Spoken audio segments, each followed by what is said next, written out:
Well, hello, everyone. I would like to welcome you to this conversation with a Birmingham candidate. My name is Danny Brister, and as you know, I serve as the chair for the Birmingham and campaign, where our mission is to educate and organize Christians for faithful civic engagement. And I'm really looking forward to this conversation that I get to have today with Miss Neonta Williams, who's running for the Birmingham School Board for District 2. Miss Neonta Williams, how are you doing today? I'm excited. Nice to see you. Nice to be here, and hello everybody out there in the listening world. So I'm good. I'm good. Yeah, I'm really excited about this interview as well. I've heard a lot about your work. I know you've worked with you've done a lot around education, so I'm really looking forward to learning more about that, and for the people that's involved with the Birmingham and campaign to really hear more about your work as well. So we'll go ahead and dive in and take advantage of all the time that we have. Can we start off really quickly? Tell us a little bit about yourself and just your background and history in Birmingham. Yeah, sure. So, thanks. First of all, thank you again for this opportunity to be able to kind of get my voice out there, especially from a Christian perspective. It's not like I separate the two; it comes with me. In fact, it goes before me, and I just follow in suit with what I have been assigned to do. And so, you said it. I'm Neonta Williams. I am originally from Gadsden, Alabama. That's just about maybe 45 minutes to an hour north of Birmingham. But I fell in love with Birmingham when I came to Miles College as a student athlete. First generation college student, I played basketball. And so I earned both a athletic and academic scholarship and attended Miles from 96 to 2000. And I graduated with a bachelor's of social work degree. Started out as a substance and alcohol abuse counselor. After doing that for just a short, maybe a year of intern. And then right after graduation, I actually joined the military. And so I served in the United States Army active duty for 4 years from 2000 to 2004. And then I came back to Birmingham. While I was in the military, I worked with soldiers who were either HIV positive or had AIDS, and also I worked with soldiers who had other communicable diseases. My job title was preventive medicine, so it involved a lot of community health, a lot of teaching, and a lot of preventative education information. But that is where I was really excited about how information could change the decisions that people make in their lives. And so, in fact, when I got out the military, came back to Birmingham, and I started back at the same substance and alcohol abuse facility, but then I started working with AIDS Alabama. And I'm sharing this kind of in depth because I want people to understand that as I am running for the school board seat, I understand community and I understand family and the dynamics of family. So while at AIDS Alabama, I worked with the incarcerated population. At the time, Alabama was one of the only states that actually tested inmates for STDs and HIV going into prison and coming out. And so we had a lot of inmates who were going in who did not know that they were HIV positive. And so now that they're transitioning out, so what does that look like talking to their families, housing, and staying connected to community health and care? So we started a program to help inmates to be able to do that. It still exists to this day.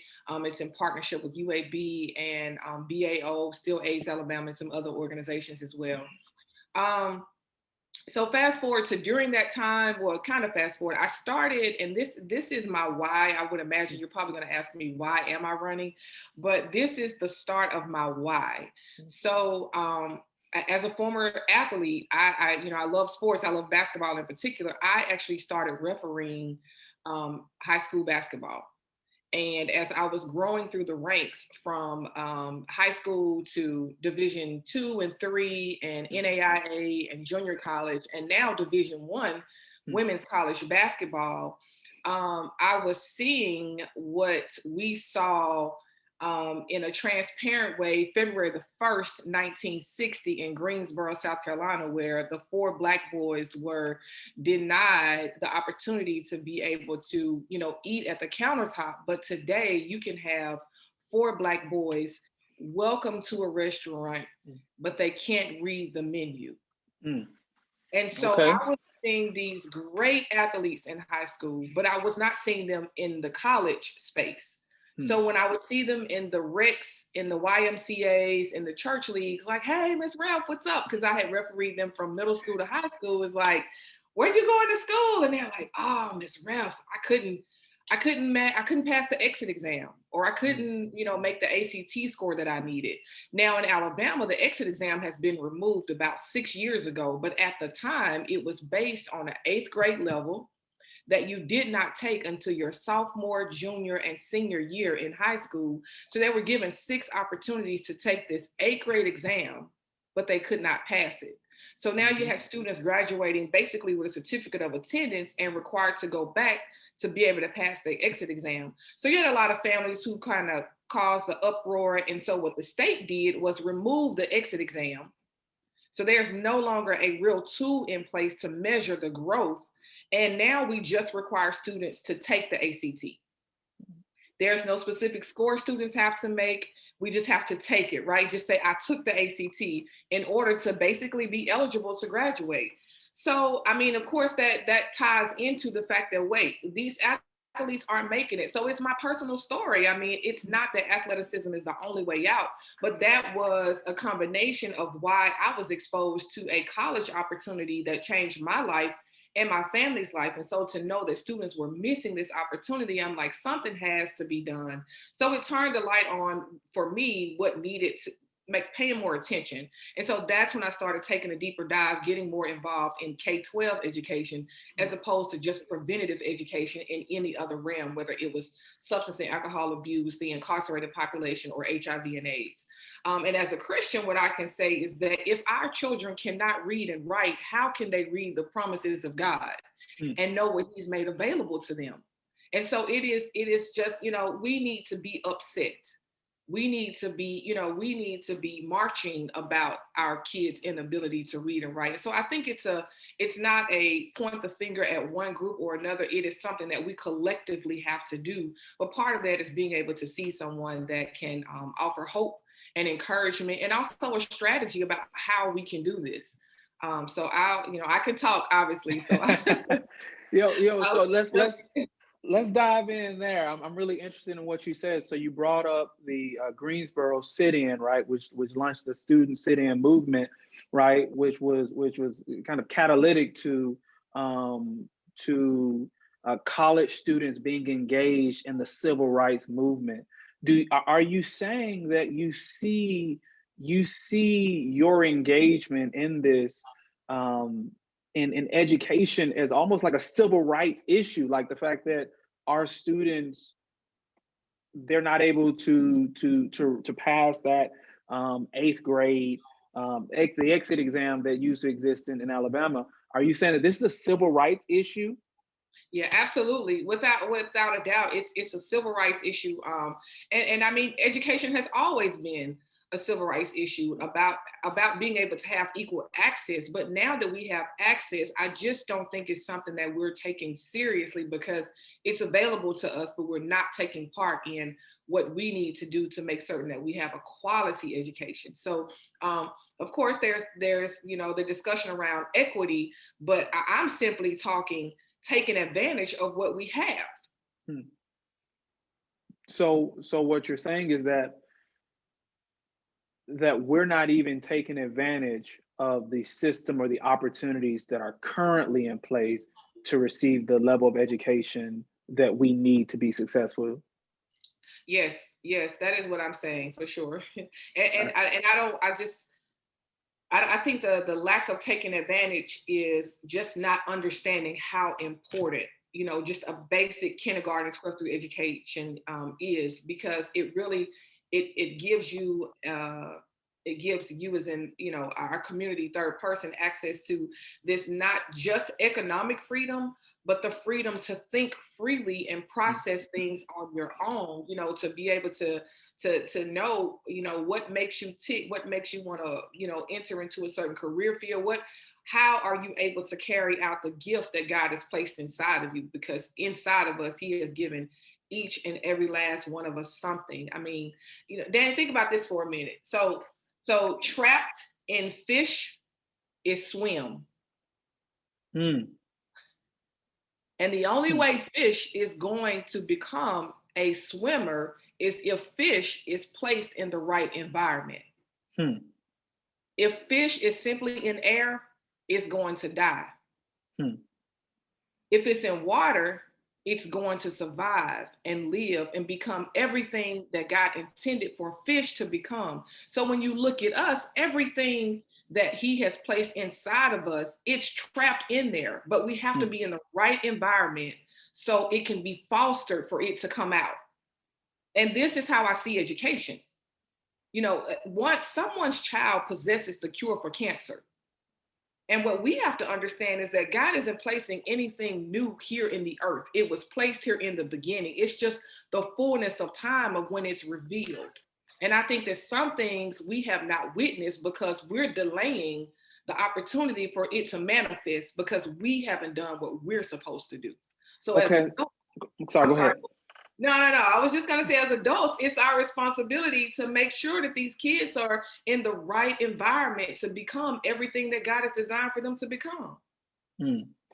So, and running for the City of Birmingham School Board, District 2, how do you envision helping to create that environment for our students to thrive, so that they can be everything that God has desired and wants them to be and do? Yeah. And even the things that desires they have, that we could see those things come to fruition. I think the answer is in parents.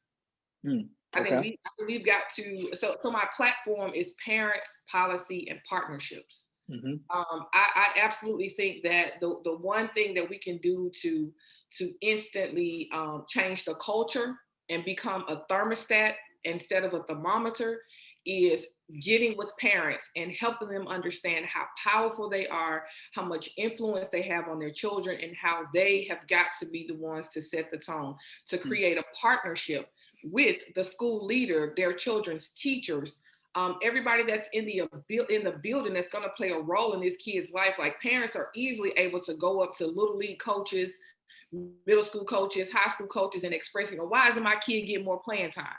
They sit in the stands, they watch them either sit on the bench or not sit on the bench and execute or not execute, and the same courage that they have. And I use sports as an analogy because, again, that's my first love, but to Christ. But, when you think about, the courage, you've probably seen parents is like, is that mom, is that dad going up there? It's the same way you can see a dad on the end line telling the kid, good shot, slide your feet, stop fouling. That's not a foul, ref. The same defense that they're going to give for their kids on the court. We need that same energy when it comes to what's happening in the classroom.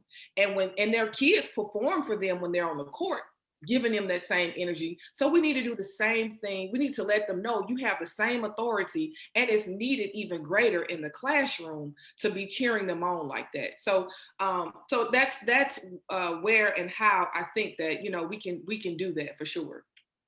Okay, so I understand. So can you speak a little bit more about the policy aspect of your platform? What are there specific policies that you're looking to target that you would like to see changed or implemented?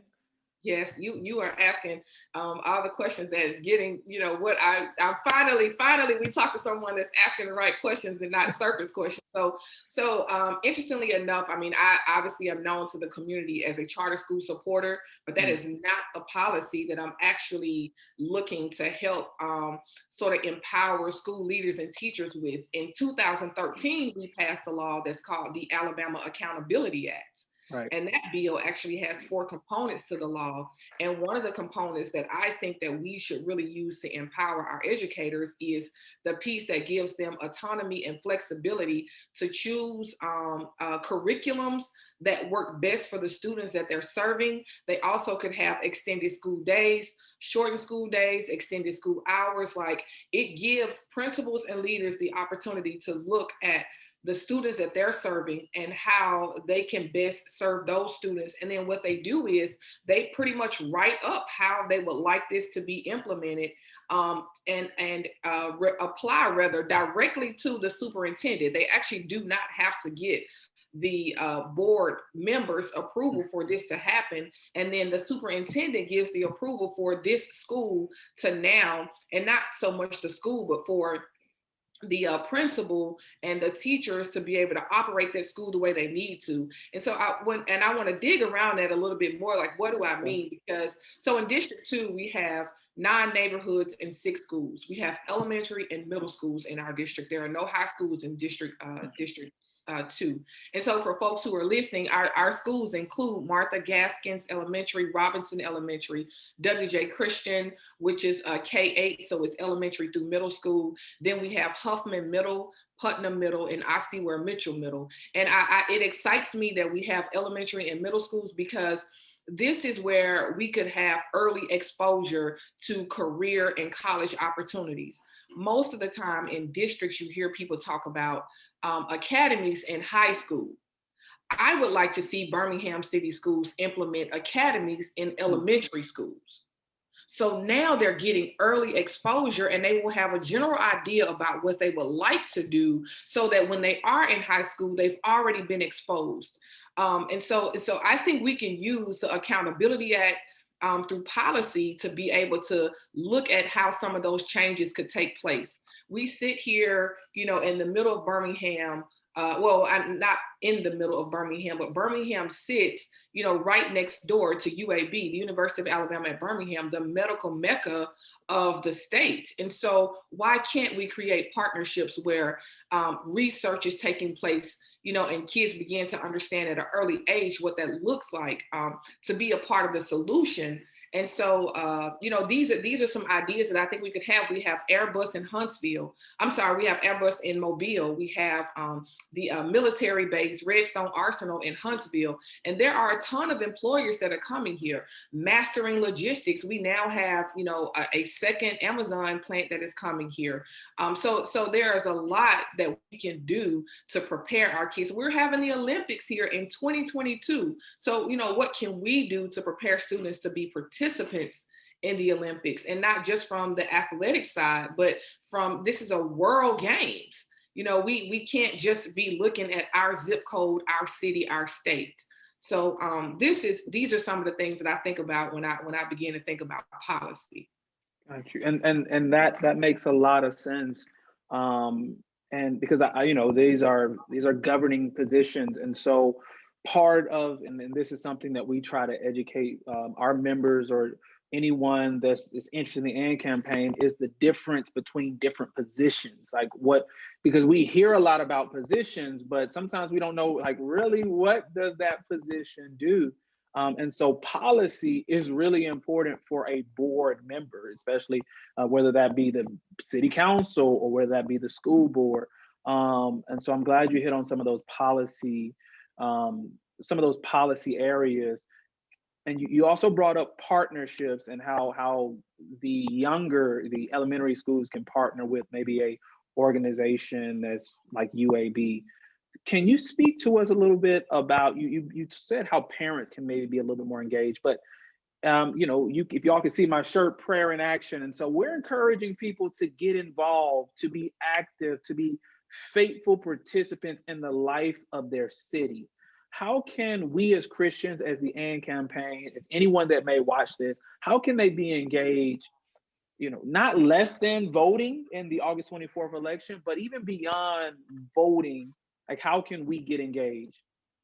Yeah, so there are several thoughts that I already have. So there's a group in my hometown in Gaston. There's a pastor there, Pastor Dillon, and what he has done with the Gaston City school system. And I told him, as soon as I'm elected, and if not, I still want this to happen. But he does what's called cover our schools. There's been this big thing. There's been a separation between church and state. So there are some folks who are like, we don't need to talk about religion in school. We don't need to have church involved in school. But when something tragic happens, it's like, call the pastor, right? We need the local pastor. So what covering the schools is in what he's done in Gaston is that for every city school that's in the city of Gaston, we just walk over the grounds before school starts back and just pray. And then there are some, most of the schools literally open up the doors. And so, because you can't minimize the power of prayer, but we walk through the school buildings, we touch the desks, we touch the doorknobs, we touch the mops, we touch paper, we touch pens and pencils in the cafeteria, and everywhere that feet are going to trot in that building, any space that someone is going to be in. And first of all, cover it with prayer. But then also, I think the other thing that the faith community can do is be present. Be present when things aren't when it doesn't necessarily require prayer, or when it is not a tragic situation, I think young people are yearning for, and they don't know that they are, but they're yearning for a presence of peace, of integrity. There are a lot of folks who just lack integrity. There's so much corruption. And so, you know, the Bible tells us to try the spirit by the spirit. Some of these young people are confronted with trauma just based on the neighborhoods, the communities, and even their households they're in. There's nothing they can do about it. But, you know, being available, to being present, to give a hug, to give a smile, to simply ask them, how are you doing? You know, I'm challenging the community to start putting signs in their yards to tell kids, have a good day at school. You know, election day is August the 24th. We're sworn in November. I'm hoping between election day and swearing in that we can have like a school takeover where we go out on the grounds and we take chalk and write positive messages on the ground, where kids are going to be walking back to school so they can read it every day and see, hey, it's going to keep your head up. You know, in my personal travels, when I go to places like in the state of California, up in Nashville and other cities, you in some places even around the city of Birmingham, you see these messages, and they mean a lot, because it's like a strong message in a time when you don't know what a person's dealing with.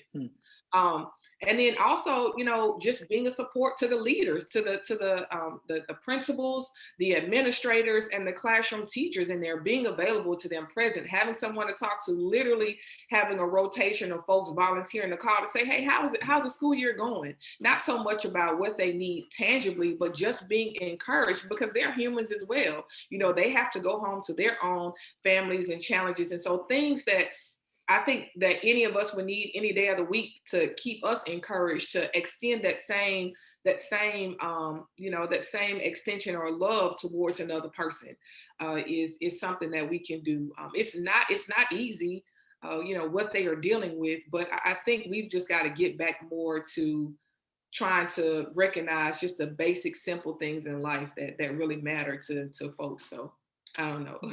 Yeah. Thank you so much for that.